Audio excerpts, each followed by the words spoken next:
with the UK Country Music Showcase and Friends. We're doing some sort of video interviews as well as doing the audio on the radio. And I'm delighted my very first guest is the wonderful Katy Hurt. Thank you. Well, I'm honoured to be your first guest. Well, I think it's fitting. I think it's very fitting.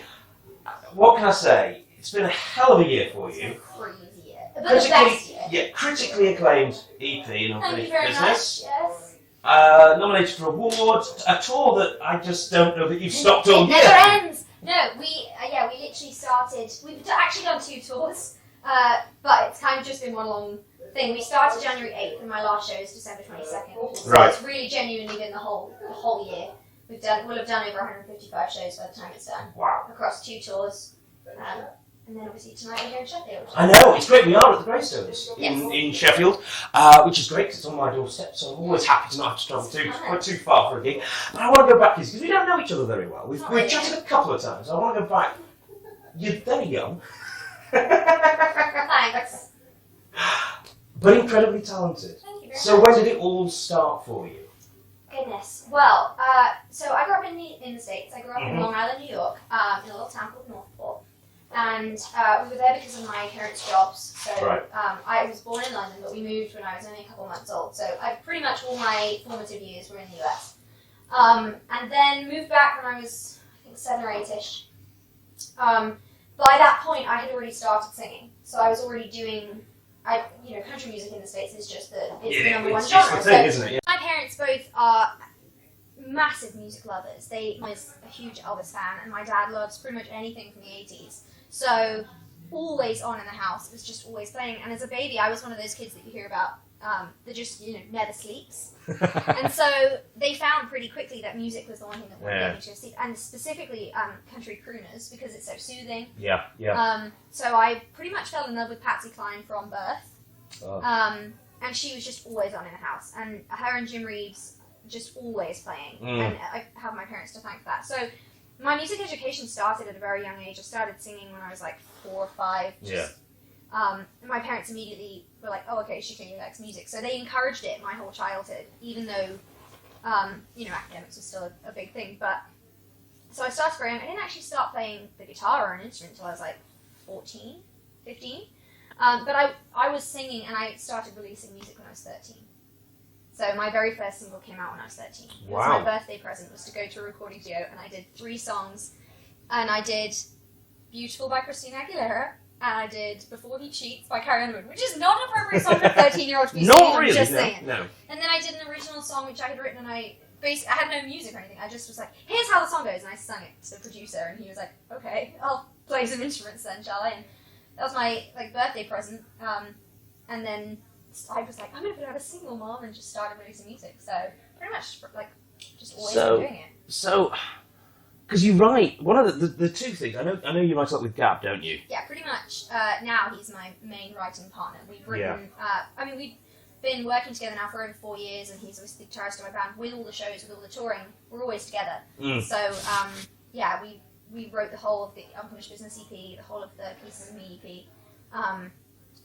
But yeah, I do also write on my own, and so does he, and it's been fun to collaborate like that. Yeah, but there's a real maturity to your sound. Thank you. And I was quite shocked to learn, what were you, only 17, 18 when you wrote Pieces of Me? Is that about right? So yeah, Pieces of Me came out 4 years ago, so... Yeah, you'd have been 18. 18. When it was released, yeah. Which, I mean, I know The Ride Home is one of the songs that really has resonated with listeners. It's weird. And it's kind of weird because it's 4 years old. I know. Well, it's so strange to me because the song's actually even older than that. I mean, Gab and I wrote that within the first couple of weeks of meeting, so the song's like nearly 5 years old now. But it was just one of those things. I think Gab got a new guitar pedal, which was a Strymon reverb, and they're crazy fun because they have like 1,000 different sounds. And he found this sound, and we just started messing with it, and it just happened. And it's quite a simple song. I mean, there's 2 verses, and it's not even really a chorus. It just says "Ride Home" over and over again.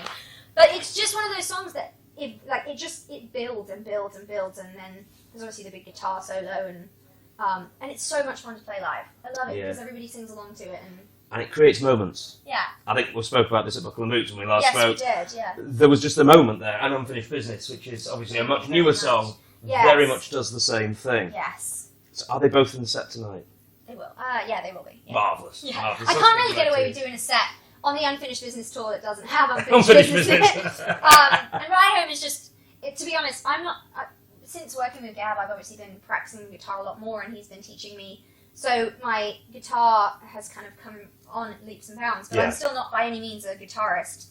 I'm still very much like a newbie, and it's something that I really need to work on and want to work on, but I struggle with. It is something that I do struggle with, because I've been a singer forever, and it's something that it's quite easy for me to do. I can practice in the car. I just sing along to my favourite records and all that kind of stuff. But guitar is a completely different thing, because I didn't learn an instrument first.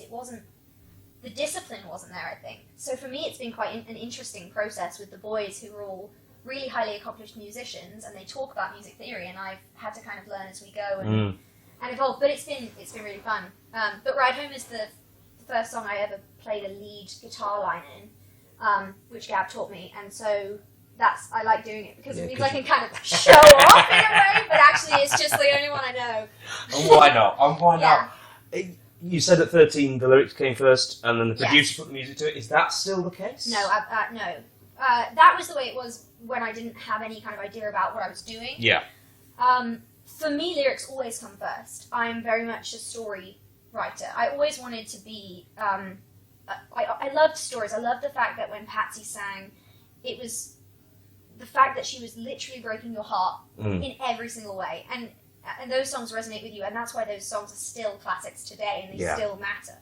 And the same with Willie Nelson and people like that. Those are stories about people, and that's why they matter. And so I always very much wanted that to be the way that I wrote, and the way that that it worked, that there was a story and substance to it. Even in the pop songs, there has to be something to cling to. Yeah. And so I always come up with lyrics first. But now, since working with Gab, obviously he's riff-driven, and he will be messing around on the guitar, and I'm like, oh, that's cool, we'll work on that. So normally now it comes with some form of music, and then we sit down and we flesh out a story. Which was kind of strange for me, because beforehand it was like I would write the melody and the lyrics, and then add to it. But Gab's an incredible storyteller, and he grew up on a diet of people like Dire Straits and all those people who do 10-minute epic story songs. Well, Brothers in Arms, to be one of the finest songs ever written. And so that, I think, me coming from a very traditional country music loving background, and him coming from that kind of bluesy rock epic ballad type background, was a really good combination, because it means we both think about what we're saying a lot. But we have written some songs, and we're like, can we even we haven't experienced it, but we feel it. So you're allowed to say that. There's kind of like a fine line with honesty in songwriting, because you watch movies and stuff, and you think you understand how things are and how they feel, and then you write about it. And you play it to some people. I played songs to my dad, and he's like, it's either a 9 or a 3. Like, it's either really good, or you're just too young to say that, or like there's some kind of So sort of the personal perspective, I suppose. About how you put your personal perspective into songs and how it might sound to other people. Because I suppose there is the other way of doing it, isn't it? The observational. Yes, which is another way that we write as well. Like, See You Later was written about a friend of mine being the sassiest person I know, and she, we went out, and this guy started approaching her in this bar, and before I could even do anything, she just put her hand up and was like, nope, walk away. And I was like, we have to write a song about that. Like, that's just hilarious. And the cheeky wave that came into that song for you as well. I don't even know why that started. It was just, I love dancing. I am not a good dancer. Like, if somebody wants to give me You're in good company, it's fine. That would be great. But I'm one of those people that when I hear something fun, I'm always just like, yeah. And so I think I just did it once, and I just went like that, See You Later at the end of the song. And it kind of stuck, and I was like, I love doing that. It feels so fun, because there's like characters in all my songs. Obviously, I'm not feeling all those things all the time, but when I'm singing them, I am. And with Fire, it's one of those songs that kind of I think of as being very personal and like heartbreaking, so I'm in that role. But when I'm singing See You Later in the same set, I'm in like that sassy, fun kind of frame. But what was so funny is I never expected anybody to do it back. But now when we do the song, we played Nashville Nights. Yeah. And the whole front row, before I had even started, Gab played the riff at the beginning of the song, and everybody went like this, and I was like, oh, we've started a dance movement, this is amazing! Oh, that's wonderful. So I love doing it, just because, I didn't ever think about that. And now I feel like I need to add more dance moves in that other people can do. I'm like, how am I going to write songs that have dance What was it? Was it Macarena? Macarena! two old Spaniards. And the cha-cha slide as well. Like I'm a sucker for like instructional dance songs. Like anything. You've got to be a Steps fan then, I suppose. Yeah. With their 5, is it Yeah, 5, yeah. 6, 7, 8? Is that the right song? Yeah, Boots Scootin' Baby. That's and it. Cut My Joe and all that stuff. Yeah. I love those things. Yeah. But, Great fun. Great fun. Before we talk about what's next, yes. you've just finished a song called Stand. Yes. Oh goodness, yeah. Stand. It's out. It was done, I believe you didn't write it, No, you were I did just not. involved in singing the song. It's actually the first time I've ever recorded, I think, other than doing covers when I was younger, it's the first time I've ever recorded somebody else's song, which was very strange for me, because I've only ever really had my voice singing my songs. I've not ever been in a position where it mattered to someone else what happened. But yeah, it was actually my fans on Twitter actually did that, because Dan and Laurie Curtis are incredible composers, and they do kind of musical theatre type music. They tweeted that they needed a country vocalist, and loads of people just tagged me, and I woke up one morning and was like, why do I have like 20 messages on Twitter? Like, what's happening? Even my mom tagged me. Like, everybody was tagging me into this post, and they obviously listened to me, and they reached out, and they said, hey, we have this project for Anti-Bullying Week, and we have this song, and we want it to be sung by a country vocalist, and, you know, everybody keeps telling us about you. Will you come and do it? And I listened to the song, and it was I suffered a lot from bullying in school. I actually had a back problem, and so I wore a back brace. And as you can imagine, kids are mean.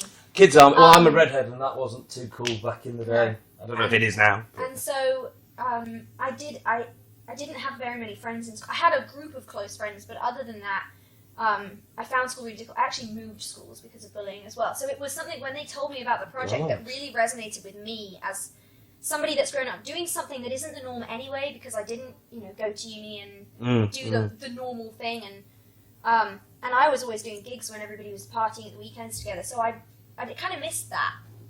And so when they told me about it, and they told me the story about why they were doing it, and they do a charity song every year for different organisations. They run their own foundation called the Curtis Foundation. This one was for Anti-Bullying Week, and it was going to go out to 55,000 schools around the country and around the US as well. And it was going to have all these important people on spreading the word about basically be kind, choose kindness. Yep. And I was like, this is something I need to be involved in. So I took the train to Cardiff for the first time, my first time in Cardiff. I was only there for 2 hours. I just went into the studio and sang their song. Wow. And then it came out, and I found out yesterday it hit 2 million views. Oh, which wow. is insane. Like, yeah, like I can't quite process it. It's not a real figure in my head yet. It's like 2 million. That is fantastic. So, and I put it on my YouTube channel, and overnight it had 5,000 views. So I'm like a bit shaken. No, but that's amazing, and that's fun, and it's a beautiful song with a fantastic message, and you sing it perfectly. So what's next for Katie? Obviously, I'm assuming a bit of rest. A little tiny bit, like from the 22nd to the 30th. Literally a tiny bit. And then I'm off to do an album. My debut album is coming next year. Oh, wow. So I'm very, very excited. Very, very I'm going to excited. be heading back to Canada to work with Murray Pulver, who did the EP with us. Yep. And we're going to go over for about a month and a half and just work on all the new music that we've been writing for the past 2 years, because Unfinished Business started coming out in 2018. Yeah. The singles and stuff, it's taken 2 years to put the EP out, so it's about time I did some more songs. Yes, definitely. Fantastic. Well, that's really exciting. Very excited to hear that. Can't wait to see you live later. Thank you very It'll be much. the third time I've seen you actually this year, which is it's always a pleasure. Nice. Just before you go, social media, is it all Katy Hurt music? Pretty much all Katy Hurt, except Twitter, which is confusing because somebody else stole my name, so it's just literally the letters KT_Hurt13. Right. Okay. But if you search Katy Hurt on Twitter, I'm sure you'll find it. Yeah, you'll find it, and it's Katy with a Y. Katy with a Y, hurt like the injury. It's lovely. Thank you ever so much, Thank you so Katy. It's been much. absolutely wonderful. Cheers. Take care. But you feel like unfinished business, like a hurricane that stopped me in my tracks. You